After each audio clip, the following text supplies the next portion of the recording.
ทำการส่งกระจายเสียงในระบบ FM ความถี่ 97 เมกะเฮิรตซ์ จากนี้ไปเชิญติดตามรับฟังรายการสื่อศิลป์ถิ่นล้านนาค่ะคนเมืองหรือเปล่าถ้าเป็นคนเมืองแล้วบ่อู้กับเมืองแล้วจะฮื้อไผมาอู้สื่อสินทินล้านนาสัพเพเหระม่วนงานสันเล่ากับแอวชุติการเหล่าชัยสวทลำปาง FM 97 เมกะเฮิรตซ์ 054 224 556คนเมืองหรือเปล่า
สวัสดีเจ้าสื่อสินทินล้านนามาแล้วเจ้าแอลชุติการเราชัย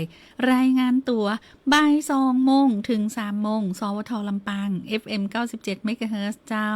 อยู่ด้วยกันเวลานี้นี่นะหลายคนหนังต้องตึงหนังตาหย่อนแต่บางคนกำลังได้ยั้งกินข้าวเพราะว่าเนี่ยการอยู่เนาะส่งกำลังใจให้กับผลที่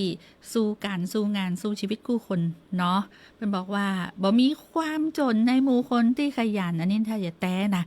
การงานกับบ่เลือกนะทำงานคู่อย่างที่ขวางหน้าดู เนี่ยคือคนสู้ชีวิตนะเจ้าสื่อสินทินล้านนาวันนี้นี่นะเพลงแรกนี่ชื่อเพลงอย่างดีเจนะบทเพลงแรกชื่อว่าถอดใจวางไฮเวย์เจ้าถอดใจวางไว้ที่ไฮเวย์กลายมาฟังไปฟังมากลายเป็นว่าความจนเรื้อรัง เป็นโรคความจนเรื้อรังที่มีตัวอีกถ้าใครจะอยากจะรู้จักความจนเป็นคนรวยก็ต้องขยันเจ้าขยันเก็บขยันออมด้วยนะไม่ใช่ว่าขยันใจขยันกินนะต้องขยันหาแล้วก็ขยันเก็บออมอันนั้นเนี่ยมีแน่นอนเจ้าส่งเพลงต่อไปแต่คืนนี้ไผ่นอนบอลาพ่องยกมือขึ้น หนึ่งในห้านมีน้องแอลคนละเพราะว่ากองว่ากว่าจะตื่นขวายวันนี้กว่าไปส่งหลานสาวบัตตันอีนะกว่าไปส่งส่งขึ้นรถบัตตันกันเลยโอ้ได้รับอย่าน้อยหนึ่งนะวันนี้นะรับมาเต็มเต็งอีเนาะรับมาเต็มอิ่มแต่ใดถ้าหากอูอย่างผิดไปเนี่ยก็สุแม่ตัวกันแล้วกันเด้อเพราะว่านอนสัก3 ถึง 4 ชั่วโมงแล้วก็มีเพลงนอนมาลาบตัวเปิดให้ตัวกาวแล้วเปิดให้กับแฟนรายการตัวเจ้า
คนเมืองหรือเปล่า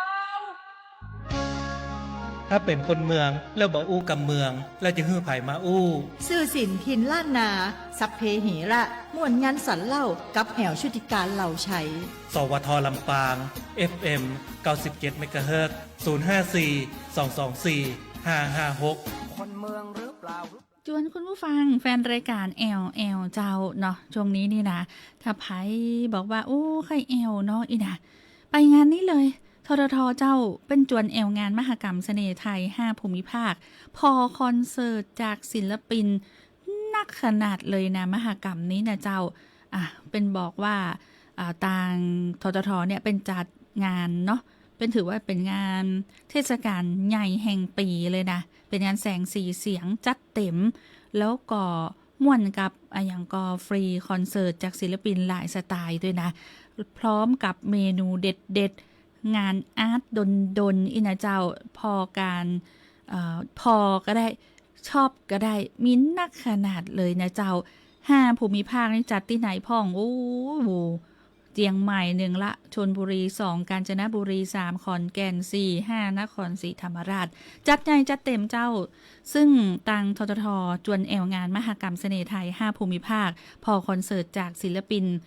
ที่หลากหลายนักขนาดนะเจ้าสัมผัสกับวิถีชีวิตศิลปะวัฒนธรรมและแหล่งท่องเที่ยวพร้อมกับ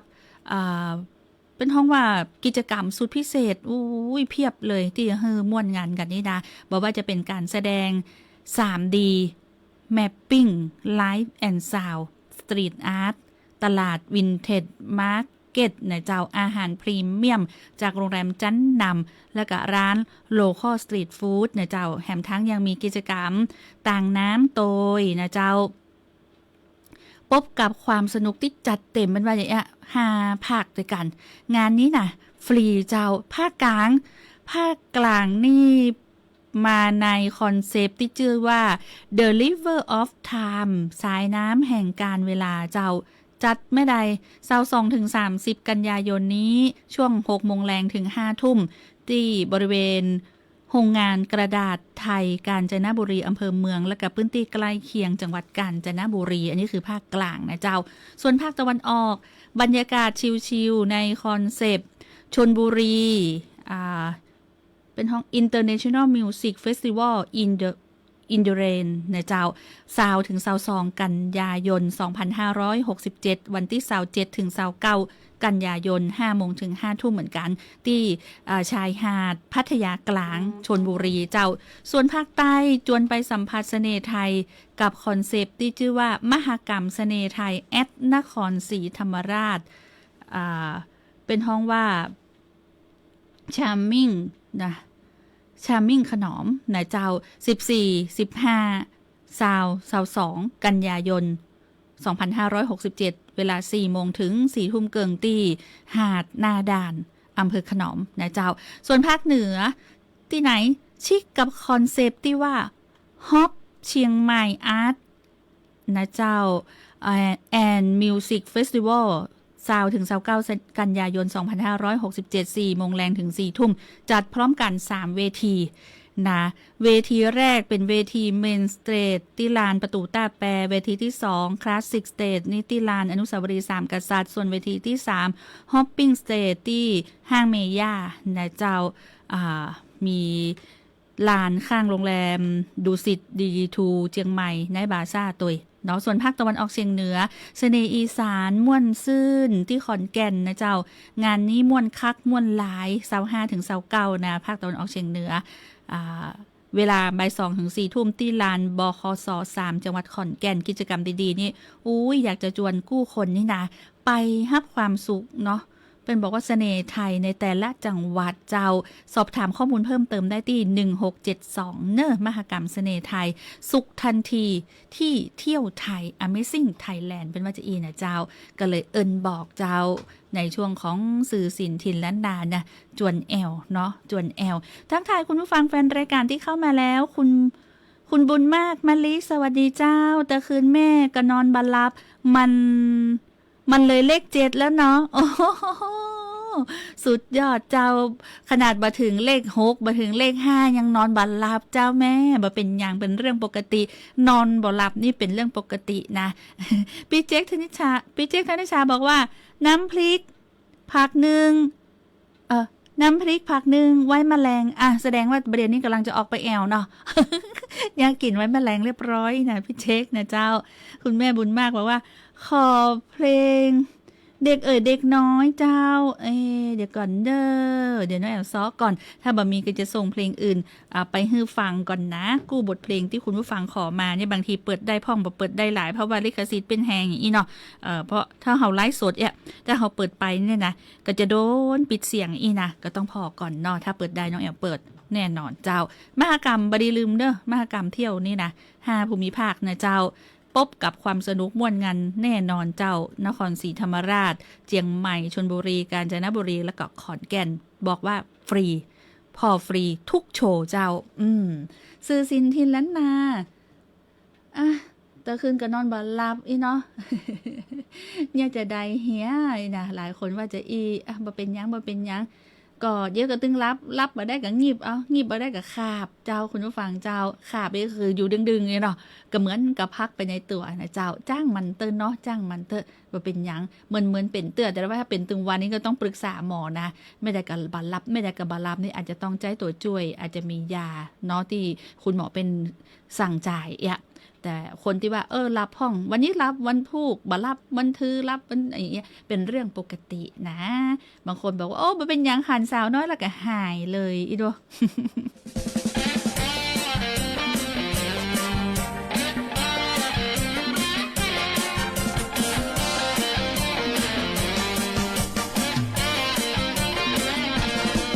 สาวน้อยหน้ามนตาใสไอหันแล้วใจบ่ดีเสียดายไอบ่ใจบ่าวจีใจบ่ดีเมื่อหันสาวน้อยสาวน้อยงามแต่งามว่ามานั่งแปลงหน้าตาลอยมีแฟนแล้วก็สาวน้อยแรงก้อยไอก็แรงเมาฟังโหดฟังคิดฟังด่าฟังว่าไอเป็นบ่าวเขาสาวน้อยจะไปเชื่อเขาบ่าวเท่าก็มีหัวใจบ่าวเท่าลักเมาละอ่อนมันตึงมันเดือดร้อนภัยมันเป็นเรื่องของหัวใจ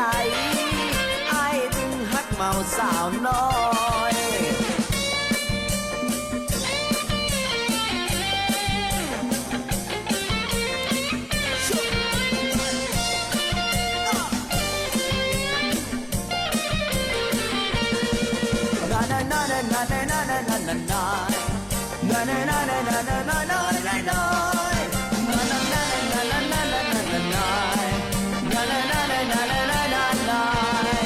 สาวน้อยหน้ามนตาใสไอหันแล้วใจบ่ดีเสียดายไอบ่ใจบ่าวจีใจบ่ดีเมื่อหันสาวน้อยสาวน้อยงามแต่งามว่ามานั่งแปลงหน้าตาลอยมีแฟนล่ะก็ยังสาวน้อยแรงก้อยไอ้ก็แรงเมาฟังโคตรฟังคิดฟังด่าฟังว่าไอ้เป็นบ่าวเขาสาวน้อยจะไปเชื่อเขาบ่าวเท่าก็มีหัวใจบ่าวเท่าลักเมาละอ่อนมันตึงมันเดือดร้อนภัยมันเป็นเรื่องของหัวใจไอ้ถึงฮักเมาสาวน้อย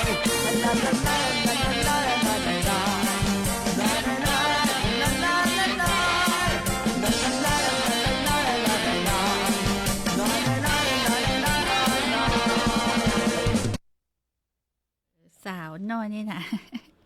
สาวน้อยนี่คือยาชูกำลังนะแค่หันยังก็ตึงหายเมื่อยหายไข้ดูมีไข้บ้าจะอีพ่อง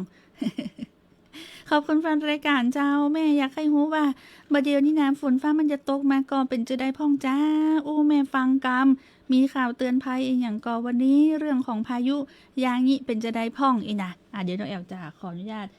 ปิดไมค์กำหนึ่งปิดไมค์ ปิดทับโทรศัพท์กำนะเจ้าแฟนรายการอยากรู้เรื่องของอย่างก่อพายุอย่างนี้เนาะตั้งแต่ตะวามาแล้วนะตั้งแต่ตะวานี่คือว่าอย่างนี้นี่เป็นพายุดีเปรสชันเนาะก็ได้อ่อนกำลังลงละหย่อมความกดอากาศต่ำที่กำลังแหงบริเวณประเทศเวียดนามตอนบนอย่างเอี้ยนะคือได้เป็นเปลี่ยนเป็นพายุดีเปรสชันไปละแต่ว่ายังคงทำให้ภาคเหนือของเฮา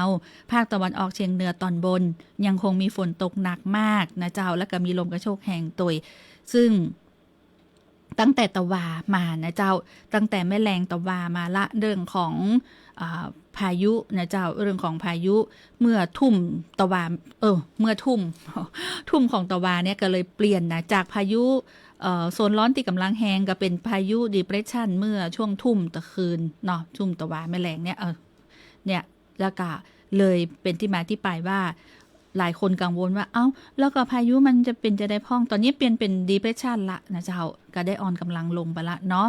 แล้วแต่ว่าก็ยังได้รับผลกระทบอยู่นะ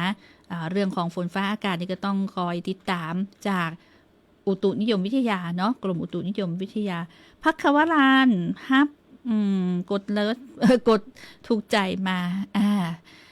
ถึงรายงานสถานการณ์เนาะติดตามได้ทางอุตุนิยมวิทยารับฟังได้นะเป็นมีหลายจ่องต่างนะเจ้าที่ฮือได้ติดตามกันเนาะบอกว่าจะเป็น Facebook ไลฟ์ที่แต่ละวันนะของกรมอุตุนี่เป็นก็จะรายงานอ่ะวันนี้จะฮือไปฟังเลยจากกรมอุตุนิยมวิทยาที่เป็นรายงานเรื่องของพยากรณ์อากาศประจำวันที่9 กันยายนวันนี้อ่ะคือได้ติดตามจากแหล่งข่าวกรมอุตุนิยมวิทยาเลยเนาะฟังจากแหล่งข่าวเลยนะเจ้านิยมวิทยาเลยเนาะฟังจากแหล่งข่าวเลยนะเจ้านิยมวิทยาเลยเนาะฟังจากแหล่งข่าวเลยนะเจ้าสู่มาเจ้า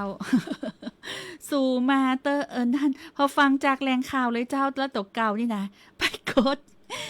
กดปิดเรียบร้อยแล้วจะคุณผู้ฟังจะฟังไอ้หยัง เป็นจะอ่านไปนะมือนี่โวยนะมือนี่โวยไปฟังข่าวสารเนาะพยากรณ์อากาศประจำวันนี้ขันเจ้าจากกรมอุตุนิยมวิทยาเนอะก่อนอากาศประจำวันนี้ขันเจ้าจากกรมอุตุนิยมวิทยาเนอะก่อนอากาศประจำวันนี้ สวัสดีครับมาติดตามพยากรณ์อากาศประจำวันจันทร์ที่ 9 กันยายนสวัสดีครับเริ่มที่แผนที่อากาศและภาพถ่ายดาวเทียมแล้วก็เห็นว่าหย่อมความกดอากาศต่ำกำลังแรงเนี่ยปกคลุมอยู่ทางด้านประเทศลาวตอนบนประเทศเมียนมาตอนบนของภาคเหนือกลุ่มเมฆเนี่ยก็ค่อนข้างมีเยอะทางด้านตอนบนของประเทศนะครับเมื่อเรามาดูพยากรณ์ฝนวันนี้กับวันพรุ่งนี้เนี่ยเราก็จะเห็นว่าฝนจะมีหนักมีการกระจายตัวได้ดีทางด้านตอนบนทางด้านภาคเหนือภาคอีสานตอนบนแล้วก็ด้านตะวันตกของประเทศนะครับสำหรับคลื่นลมช่วงนี้ส่วนใหญ่ก็เป็นกำลังปานกลางโดยทางด้านระนองขึ้นมาหรืออ่าวไทยตอนบนเนี่ยก็ประมาณ2 เมตรถ้ามีฝนก็มากกว่า2 เมตรแต่ว่าสำหรับพังงาลงไปหรืออ่าวไทยตอนล่างเนี่ย 1-2 เมตรถ้ามีฝนก็จะมากกว่า2 เมตรเมื่อเรามาดูพยากรณ์อากาศในรายภาคเริ่มที่ภาคเหนือวันนี้ให้ 70% ส่วนใหญ่ให้ตอนบนซึ่งอาจจะมีหนักถึงหนักมากได้ทางด้านแม่ฮ่องสอนเชียงใหม่เชียงรายพะเยาน่านลำพูนลำปางอุณหภูมิสูงสุดโดยรวม 27-34 องศาภาคตะวันออกเฉียงเหนือวันนี้ให้ฝน 40% อาจจะมีหนักบางแห่งได้ทางด้านตอนบนพวกเลยหนองคายบึงกาฬสกลนครนครพนมอุดรธานีและอุบลราชธานีอุณหภูมิสูงสุดโดยรวม 33-35 องศาภาคกลางวันนี้ให้ฝน 40% อาจจะมีหนักบางแห่งได้ทางด้านอุทัยกาญจนบุรีอุณหภูมิสูงสุดโดยรวม 33-35 องศาภาคตะวันออกวันนี้ให้ฝน 60% อาจจะมีหนักบางแห่งได้ทางด้านจันทร์และตราดอุณหภูมิสูงสุดโดยรวม 31-35 องศาสำหรับภาคใต้ฝั่งตะวันออกวันนี้ให้ฝน 40% ส่วนใหญ่ก็เน้นตอนบนกับตอนกลางพวกเพชรบุรีชุมพรสุราษฎร์นครศรีอุณหภูมิสูงสุดโดยรวม 33-36 องศาภาคใต้ฝั่งตะวันตกวันนี้ให้ฝน 60% ส่วนใหญ่ก็อยู่ทางตอนบนพวกระนองพังงาภูเก็ตกระบี่อุณหภูมิสูงสุดโดยรวม 32-34 องศาสำหรับกรุงเทพมหานครและปริมณฑลวันนี้ให้ฝน 40% อุณหภูมิสูงสุดโดยรวม 33-36 องศาจบการรายงานลักษณะอากาศจากกองพยากรณ์อากาศกรมอุตุนิยมวิทยาสวัสดีครับ เมืองหรือเปล่า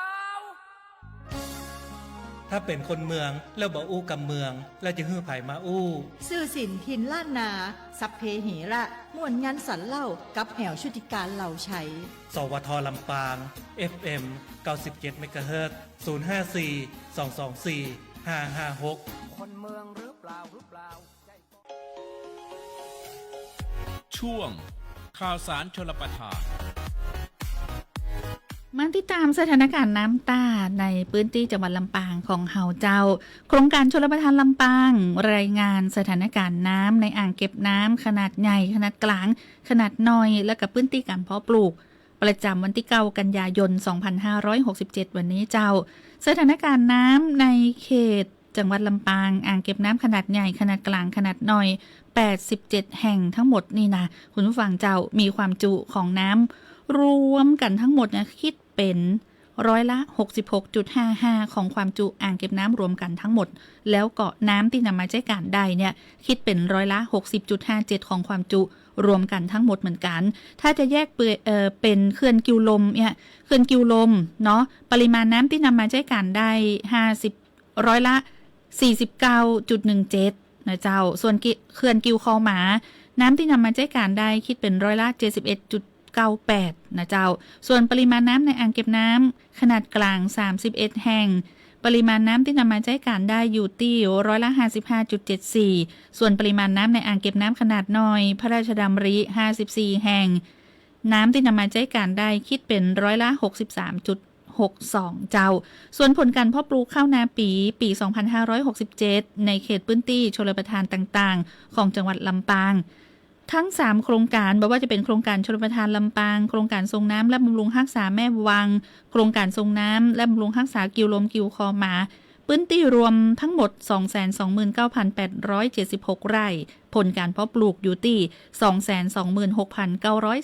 226,930 ไร่เจ้าสำนักงานชลประทานที่ 2 มีแผนการเตรียมความพร้อมในการใช้เครื่องจักรกรณีช่วยเหลือผู้ประสบภัยพิบัติในพื้นที่จังหวัดลำปางแล้วก็มีการ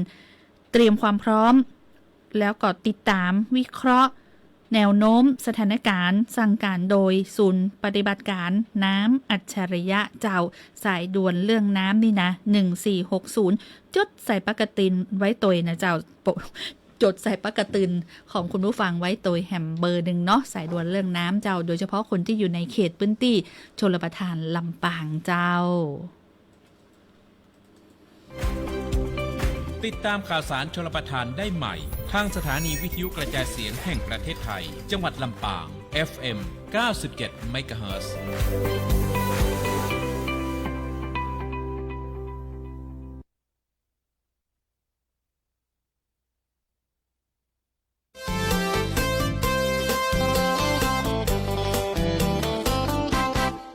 ผู้ชายผู้หญิงมันเป็นสิ่งสำคัญเมื่อโลกสร้างสรรค์ให้พบกันคราใดเมื่อตากับตาบุญนำพามาให้ความรักยิ่งใหญ่จึงเกิดได้ทุกเวลา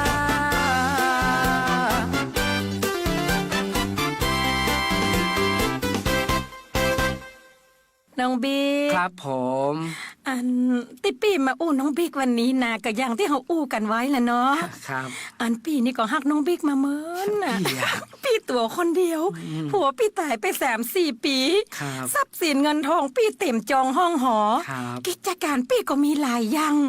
พี่หันน้องบิ๊กเนี่ยหุ่นกำยำล่ำบึกแข็งแรงน่าจะเป็นคนดูแลทรัพย์สินของพี่ได้ว่าแต่ว่าดีนะอู้กันตามสื่อเนี่ยเนาะถ้าน้องบิ๊กแต่งงานกับพี่เนี่ยตัวจะเอาเงินเท่าใดโหพี่อู้อย่างอี้ดูถูกผมด้วยเนี่ยลูกผู้ชายอก3 ศอกอย่างผมเนี่ยไม่ซักไม่สีหรอกจะเอาเงินเอาทองมาซื้อผมมาได้ผมขอ250,000ขาดตัวนึกว่าบ่เอาเอากะโอเคตกลงไปอยู่ด้วยกันเลย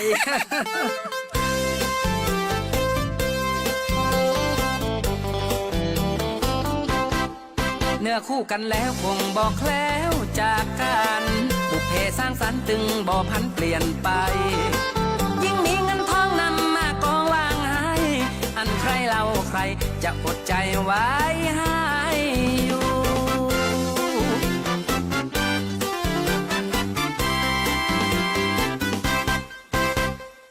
บิ๊กเอ้ยมานอนได้ละอ้ายเดิกมาแล้วนะเข่าหลังให้พี่กำพี่ผมมาสบายครับมาสบายทำไมตายไอ้บิ๊กอดมาได้แล้วเนาะนี่อีล้ำเหลืออุตส่าห์องทุนซื้อมาตึง250,000มาอยู่ด้วยกันได้3 เดือนไปมาสบายตลอดบะเนี่ยกันบะเนี่ยงานบะเนี่ยอย่างซักอย่างกำเดียวก็ไม่กำเดียวก็ให้กำเดียวก็มาสบายก็ผมมาสบายพี่ยังไอ้บิ๊กเลิกกันเหี้ยอย่างอีล้ำเหลืออารมณ์บัดดี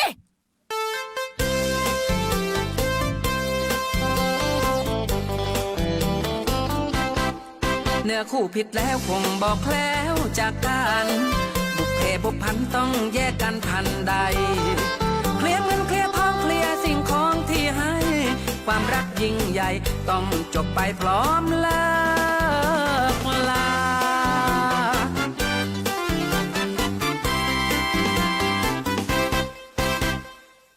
บิ๊กครับพี่ไอ้ยังมันแข็งนะกะตัวเก่าไปพ่อใจนะก็ผมมาสบายพี่เอาอย่างนี้ดีกว่าพี่เนี่ยเหลืออดกับเฮาแล้วนะ อยู่แต่การตึงมาหลอดแน่อยู่มาตั้ง7 เดือนปลายบะเนี่ยการบะเนี่ยงานบะเอาอย่างซักยังตื่นเจ้าขึ้นมาแปลงขี้ปุ่มเฮวแตบแยบตาเลิกโกเมื่อใดกับบาสบายเมื่อใดกับบาสบายไปโคนผ้าโคนคว้าออกบ้านพี่ไปเหียจะไปไหนก็ไปโหพี่อุ้ยอีพี่อู้ว่าถูกนะ บัดโทรแกไหน ก็ตอนที่พี่เขาได้ผมอ่ะพี่จ้างผมมา250,000ก็หรอก ก็แม่นตอนนั้นตัวแข็งแรงล่ำบึกใครจะไปหูว่าเป็นอย่างปียกคือตัวเหีย250,000น่ะบะเอาคืนซักบาทไปเหียบาทได้ถ้าพี่จะฮื้อผมไปนี่นะพี่ต้องจ้างผมแหม250,000เจ้าแถม250,000อกข้าจะแตกเสียหูไปเสียหูเงาตอนมาก็250,000ตอนไปเจ้าแถม250,000เอาสตางค์นี่ขจายไปโว้ย ขอบคุณครับพี่ก็ผมสบายอ่ะบายบาย จะไปมาบายด้วยเนาะขจายไปไอ้ปัจจัย500,000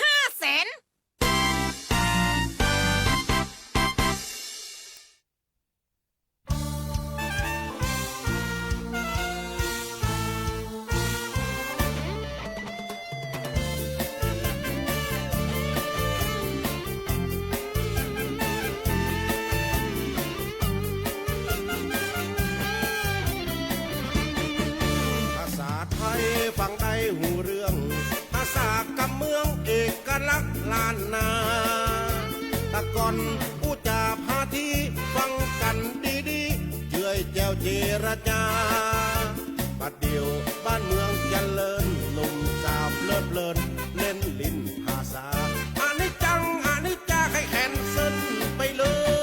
ยผมในฐานะประธานอบต.ของตำบลจ้างหุยต่อไปนี้ผมขอแนะนำวิทยากรจะมาบรรยายที่มาของผลิตภัณฑ์ตำบลขอเชิญพ่อแม่พี่น้องพบกับผู้ช่วยศาสตราจารย์ดร.สะอิ่งศรีสุชาดานอกจากเพิ่นจะเป็นนักวิชาการแล้วท่านยังเป็นอดีตผู้ช่วยเลขาธิการอนุกรรมการและเลขานุการคณะกรรมาธิการคณะทำงานเพื่อติดตามผลกรณีทุจริตถั่วเน่าแคบเถื่อนขอเชิญปรบมือต้อนรับท่านณบัดนี้ครับ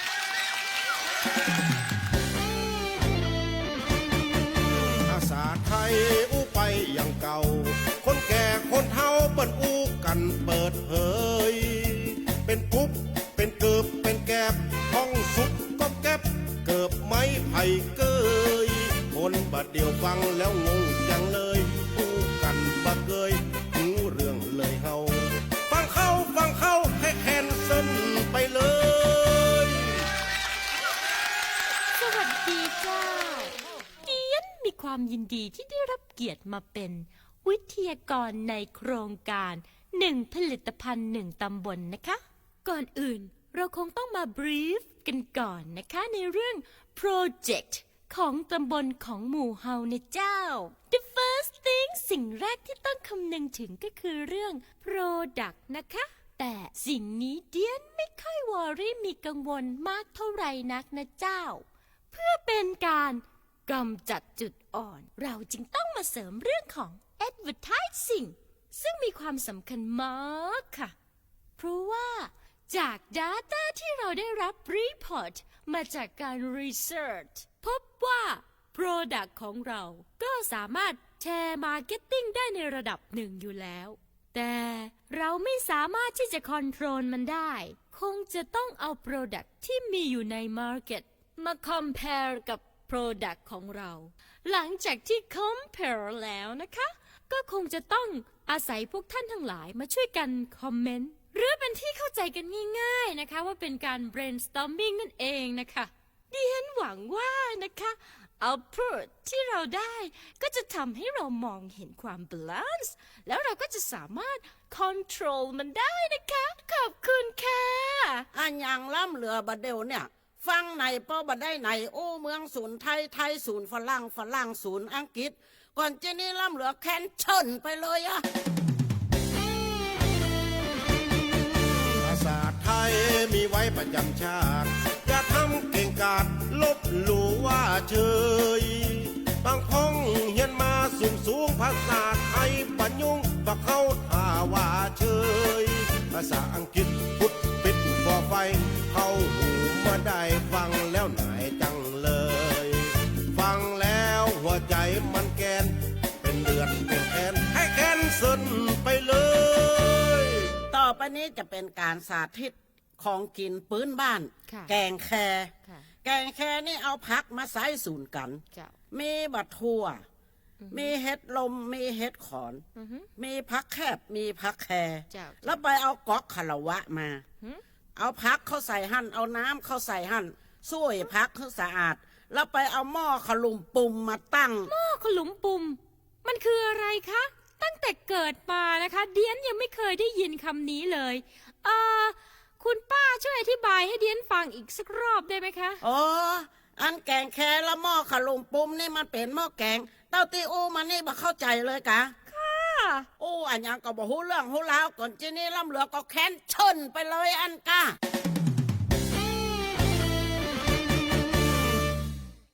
แคนเซิลไปเลยน้องอูบ่ฮู้เรื่องนะเจ้าฟังในนี่นะได้กำเมืองหลายกำบ้านคุณผู้ฟังห้องเกิบว่าอันอย่างพ่องถ้าเป็นคนเมืองนะแล้วก็ถ้าเป็นคนภาคอื่นเกิบแปลว่าอันอย่าง แปลเมืองเป็นไทยเกิบแปลว่ารองเท้าเนาะมีบ้านไผ่ตีห้องนอกเหนือจากเกิบพ่องเกิบคือรองเท้าเกิบนี่คือเกิบหูกีบหรือว่าเกิบซุกหรือว่าเกิบจะไดก็มีลักษณะหลายอย่างแหมนะคุณผู้ฟังเจ้าเพราะว่าเป็นคำที่ภาคอื่นๆเป็นจะออกเสียงจะไดกันพูเนาะอีสานจะออกเกิบก็ฮะหรือว่าทางภาคใต้เป็นจะออกเสียงเกิบว่าเป็นอันอย่างเป็นจะห้องเกิบหรือว่าเป็นรองเท้าเกิบก็มีหลายอย่างเกิบแตะเกิบหูกีบเกิบหูอันอย่างก็เป็นเกิบหูควายดูนะเกิบหูควายเนี่ยไผ่เคยได้ใจพ่องสุดยอดเด้อประเดี๋ยวนี้แปลงด้วยนะ เกิบหูควายเกิบหนังอย่างก็ที่เป็นสีดำๆเนาะใจหนังเป็นห้องว่าบัจเจหนังบัจเจหนังเดี๋ยวก่อนตั้งสติก่อนเป็นห้องว่าเอายางรถเอายางรถมาทำเกิบหูควายเกิบหูกีบเกิบหูควายอีน่ะแล้วก็เกิบไม่เกี้ยหำเนาะเกิบแตะบางคุณผู้ฟังห้องอย่างบอกมาเนอะ สายนี้จะห้องมาเกิบว่าอย่างใดดีเจ้าที่บ้านห้องอย่างสวัสดีเจ้าท้ายหาได้ก็เจ้าได้เจ้าว่าจะได้เจ้าลูกตำหนังสูงยังเจ้าลูกตำนั่งสูงเจ้าอันอย่างน่ะก้อมก่อบ่ใจล่ะลูกตำนั่งสูงเฉลยอันเน่าเป็นเฉลยแหละแกตัวแก้กะฮะกันนะแกมาได้เน่าละหมาแล้วแกสุนัขเจ้าฮะสุนัขที่แปลว่าหมานี่นะเจ้าลูกตำถ้าลูกตำนั่งสูงเจ้าปริศนาเป็นนี่เนาะเจ้าขอบคุณเจ้าใครหัวลำแต่เดอบอกว่าเน่าละนี่ก็คือยอมไงก็ต้องเฉลยมากะเกิบเนาะแปลว่ารองเท้าหายพ่องจะพ่องเกิบแตะเกิบกีบเกิบอันอย่างพ่องจะได้เอี้ยนะเกิบหูกีบต้องเกิบตานั่นก่อในสมัยก่อนนะต้องเลือกตานั่นเป็นพิเศษนะบางคนกว่าจะได้เกิบหูกีบกู้หนึ่งนี่นะสมัยก่อนนี่โอ้ยไปรับจ้างหาบน้ำน้องแอลหาบน้ำนี่ปะโทขี้ตุ่มขี้องค์กับบ่หัวกว่าจะได้เกิบหูกีบมากู้หนึ่งนี่นะแต่ก่อนเป็นจะมีก่ายหัวที่ทนท่านเนาะนั่นนะกว่าจะได้นะแต่ก่อนนี้กู้หนึ่งกี่สลึงกี่สตางค์กับบ่หัวเป็นประเดียวนี่ก็เป็น100 ป่ายบุรเด้อเกิบยี่ห้อนั้นนี่นะบ่ต่ำกว่าหลักร้อยแน่นอนแต่ว่าสมัยก่อนเนี่ยอาจจะกู้ตะใดกว่าจะเก็บสตังค์ได้ต้องไปรับจ้างหาบน้ำก่อนกี่คุบ่ฮู้ละกว่าจะได้เกิบหูกีบพะนะอันนี้ที่มาที่ไป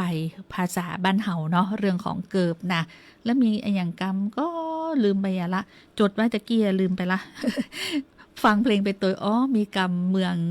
เป็นกรรมบักเก่าเฮาบ่ค่อยได้ใจเนาะแล้วเฮาก็บ่ค่อยฮ้องเกิบนะบัดเดี๋ยวเป็นท้องรองเท้าเนาะเป็นภาษาไทยกลางไปอย่าไปเอารองเท้าอีแม่กำดูน่ะถ้าพอไปเอาเกิบหูกีบมาคือกามไปเอาเกี้ยมาคือกามเนี่ยหั่นได้น่ะไปเอาเกิบตานั้นมาคือกามอันนี้ฮู้จักแน่เลยเกิบหูกีบเกิบซุกน่ะเกิบซุกนี่คือบ่ต้องใจกีบเนาะบ่ต้องใจนิ้วกีบ บ่ต้องกีบเกิบหูกีบนี่ก็ต้องกีบไว้หั่นน่ะเนาะบางคนกีบจนบ่เป็นหอยน่ะกีบจนบ่เป็นหอยแบบว่าที่เฮาเอานิ้ว นิ้วโป้กับนิ้วจี้เนาะกีบไว้นะเป็นห้อยเกือบหูกีบเลยก็มีเนาะคนสมัยก่อนนี่นะแล้วเป็นใจแบบเปลืองนะทนได้เดยยางสมัยก่อนกับยางสมัยนี้ยังมาเหมือนกันอันนี้ใจ3 วัน 7 วันเกือบหูกีบหูปุ๊ดอีนะคุณผู้ฟังเป็นก็เกือบสมัยก่อนนี่ทนนะน้อยเอ้ยกว่าจะได้เกือบกู้นึงนี่นะแม่นก็มาแชร์กันภายดีกว่าจะได้เกือบกู้นึงไม่ออนสวัสดีเจ้าแม่ออนนะเจ้าคุณมนชนกอนันตวราสวัสดีเจ้าแม่บุญมากมะลิขอบคุณเจ้าพี่เจ๊กธนชาพระขาวลานฮับนะเจ้าขอบคุณหัวใจสันโนชัยวงศ์นะเจ้าคุณธรรมรัตน์ดีพร้อมนะเจ้าคุณธนารักษ์รัตนปานเจแอลทิพย์ชมพูสวัสดีเจ้าคุณสุชาดาแก้วนายคุณสุภาพพี่จอมบุตรนะเจ้าคุณบวรคุณเลดี้เรเลดี้เรนะเจ้าคุณยุทธศักดิ์นะเจ้าคุณต่อแต่เบาขวัญใจแม่ก็คนเลยนะนี่นาดีเจต่อแต่นะคุณมนชนกวิเจขอบคุณจัดนักเจ้าตะกี้สายจากใครที่ไหนต่างใดต้องขอสุ่มมานะบางคนนี่อาจจะไม่ได้ฟังเพลงก็ต้องขอสุ่มมาตัวเรื่องเกิบมาแล้วบะหายเกิบนี่ชอบหายตอนงานปอยเนาะปอยหยางานข่าวดำอะสลับข้างในมันยังจัดใดจะอันเกิดบอกว่าเรื่องเกิบนี่ตึงมาจบวันนี้นี่นะห้อยหยังเกยไปงานข่าวดำเห่าใส่รองเท้าเห่านี่นะรองเท้าใหม่นะแต่พอปิกบ้านนะได้เกิบกู้เก่ามายังมีไผ่มีประสบการณ์จะอีพ่อของคุณผู้ฟังมีก็1 ใน 5จะมีน้องแอลละ แล้วก็ใส่ที่บัจเจขอนมันโดยนะบัจเจข้างมันบัจเจกู้บัจเจของเห่าอะเอาเก่าสลับใหม่เอาข้างซ้ายเก่าอีเนาะใหม่บางทีข้างซ้ายกับข้างซ้ายข้างขวากับขวาว่ากันไปอันนี้ยุ่งเหยิงนะเป็นเรื่องที่เกิดขึ้นแต่ในปอยหลวงจะคนนักหลายๆเวลาเขาถอดเกิบไว้อีนะเวลาไปทำบุญที่วัดอีนะป้าโทรมันบอกว่าถอดเกิบก่อนขึ้นวิหารนี่เนาะไปไม่เกิบกันเลี้ยงเต็มลุ่มท่านกะลุ่มวิหารเนี่ยเนาะเกิบไผ่เป็นเกิบไผ่พวกสีเหมือนกันมดอีเนาะจะสุนอันนะจะยุ่งแหมกรรมคือกินข้าวสลากที่ไกลจะถึงนี่ฮะให้พอเตอร์ที่ซ้อหาเส้นนี่นะแล้วก็ถอดเกิบละไว้ที่วิหารนี่นะไม่มีเหลือสวัสดีเจ้าน้องแอลเจ้าแม่มอนมาแล้วเจ้าเปิดห้องเกิบหนังควายกันน่ะเกิบหนังควายสีดำๆน่ะกู50 ตังค์กูบาทกู50 ตังค์แล้วเกิบหูกีบดูหูกีบกับแป้งน้อย5 บาท3 บาท5 บาท3 บาทอีเนาะจะมีอันเกิบห้องน้ำอย่างเดียวเนาะคนว่าเดี๋ยวนี้มันรองเท้าห้องน้ำเนาะเจ้ามันจะมีแม่แต่ก่อนบ่มีเกิบฟองน้ำกะบ่มีแม่แต่ก่อนนะเป็นเกิบอะไรอย่างหรอเกิบหนังควายนี่กะโอ้ใจเกิบหนังควายเนาะโอ้ก็คือเอามาจากยางรถนี่น่ะเนาะจะยางรถน่ะเพิ่นห้องเกิบหนังควายแม่โหอันนี้50 ตังค์75 ตังค์บาทเดียวนี่กู้เป็นร้อยๆเนาะเดี๋ยวมันมีขายก็มีอยู่ที่เขาแปลงขายนะเจ้าแต่แปลงเนอะแต่ออนมันหัวเรียงอ่ะเอาเกิบพวกนี้แม่จิ้มมันอ่ะอย่างเป็นเกิบมันหัวเนาะต้องเป็นทำยางไปเลยเนาะน่ะหันก็น่ะรองเท้านะหันก็ถ้าเฮาบ่อู้กรรมเก่าไว้ให้เปิ้นได้ฟังอ่ะเนาะเจ้าขอบคุณจ้าแม่มอนเอาเพลงนี่เอาเกิบนั่นไปเอาเกิบหาไปนะเกิบหายเกิบหายนั่นน่ะเอาแล้วพี่เจ๊เธอชาบอกเกิบหายน่ะเดี๋ยวถ้าเดี๋ยวถ้าตันเปิดเทอร์เนอร์ขอบคุณแม่มอนเจ้าพี่เจ๊กบอกว่าติดแล้วพี่ไปวัดนะเกิบหายอันก็มันเป็นเรื่องที่ว่าบางคนอาจจะอย่างก็คิดว่าแล้วมันจะไปไผ่จะไปลักน่ะแต่นี่คือซับกันไปอะตัวเองใส่เกิบกู้เก่ามาแล้วเอาเกิบกู้ใหม่เป็นไปนี่ก็ถึงอันละเนาะเขาก็บอกว่าละบางทีเป็นอาจจะบ่ได้กึดดีเนาะสีมันเหมือนกันเนาะแต่ถ้าเอาไปคืนก็ดีเนาะสวัสดีเจ้ายายบ่ต้องไปถามไผถามแม่มอนคนเดียวถึงหูหมดน่ะยายกินแก้ก็หูเหรอเจ้าหูเจ้ากินแก้บ่ใส่เกิบไปวัดกะใส่เกิบจังหายก็ไม่เคยหายเพราะเกิบยายเหนียมดีละ ใส่เกินเก่าๆไปก็แล้วกัน ได้บางคนนะบางคนใส่น่ะเขาจะไว้ต้องปุ้นข้างหนึ่งต้องเทข้างหนึ่งเจ้ามันจะเราต้องมาทายเป็นคู่วันนั้นก็มีคนชอบลักรองเท้าผ้าใบไงบนรองเท้าอ่ะเจ้ามันกรุงเทพวัดใหญ่วัดนี่เนาะโอ้มันลักไปจับหน้ากับรองเท้าผ้าใบขายทุกคู่เนี่ยเจ้า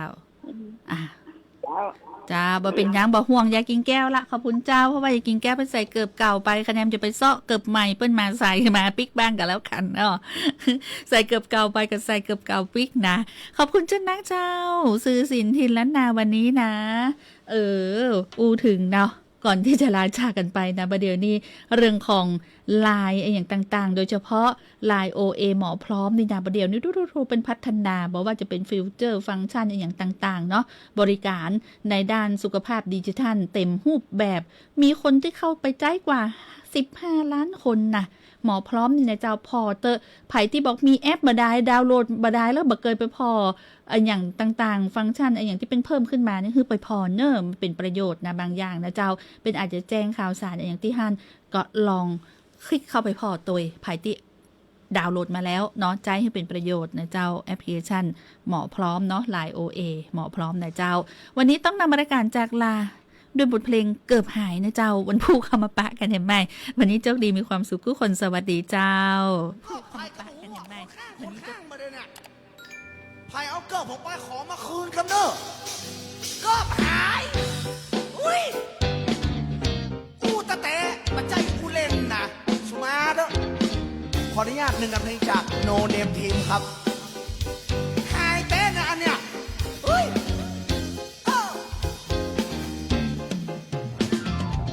แต่ว่าไปวัดถอดเกิมไว้หน้าขันใด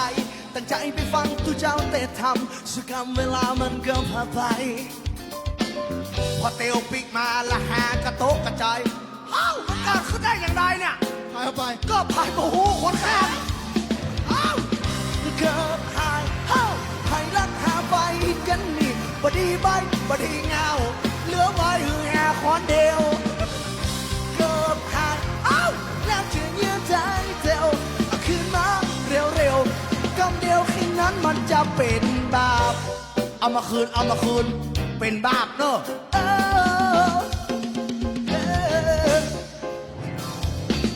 เวลาผ่านไปก็เกือบ25 นาทีก็ยังบ่มีวีแววคนไหนเอาเกือบมาคืนเลยหาได้ยังไงต่อเลยตัดสินใจเข้าไปในกุฏิที่เจ้าเป็นแรงเกินแล้วเว้นเก่าปัจจัยของแง่สักกู้สุขว่าเกือบให้รักหาไปกันนี่บดีไปบดีเงาเหลือไว้หาคนละข้างเกือบหายแล้วเชื่อเยื่อใจ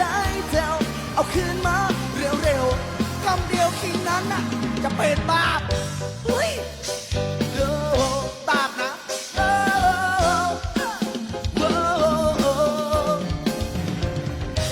วันหลังหาจะเอามันเหน็บแนวจะกันไว้ดีกว่าแกอย่างอี้มันแน่นอนโอ้หาใส่หูมาเป็นพายเกือบทุกเจ้าประกาศยังมาหายคนละข้างระเบิดจะใส่ยังไงเลือดเรา